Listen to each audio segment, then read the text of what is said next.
So I ended the last video saying how you choosing for happiness and peace is actually a gift for others, which is really selfless. It's a gift. Me choosing to meditate, me choosing to be present, me choosing to not get caught up in crazy ideas and emotions, me choosing for happiness, me choosing for peace, actually serves others. It actually invites them to let go of their ego-driven stuff or their strong opinions or their unconscious patterns. It encourages others to perhaps even look at themselves because they recognize happiness and peace and they do want it for themselves. It encourages people to be calm or to see a situation from a different perspective. And that's what I love about what I do, is by even just talking to random people on the street, I'm always in my truth. I stand in my truth of peace and happiness and just living this experience of God now. And it affects others. They comment that it has a calming effect on them.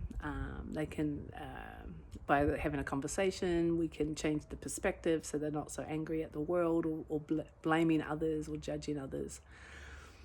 You know, it's so healing to actually see the growth of consciousness and the growth of happiness and peace and willingness to know that in other people. And that's what I love, is that most people want goodness, simple goodness in their life. And they just get caught up in what's wrong or right, or they just get caught up in that everything's hard. And these words are very common in people's vocabulary. It's like it's always so hard. Oh, it's a hard life. Gosh, it's as if that makes us stronger or better people because we're constantly fighting. But what I prefer an easy life, a good life, a happy life, and I enjoy creating that around me. I enjoy seeing that be expressed. I'm always in awe and wonder of how today unfolds because my focus is in sharing and being brightness, being the light in this world.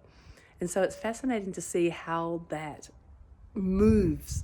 If it's not about me as an individual, if my life is actually about service and growth of consciousness, you know, knowing God, knowing the divinity, and allowing other people to know that for themselves too, then it's fascinating to see how the universe works to spread that, to evolve consciousness, to allow other people to embrace their own divinity too.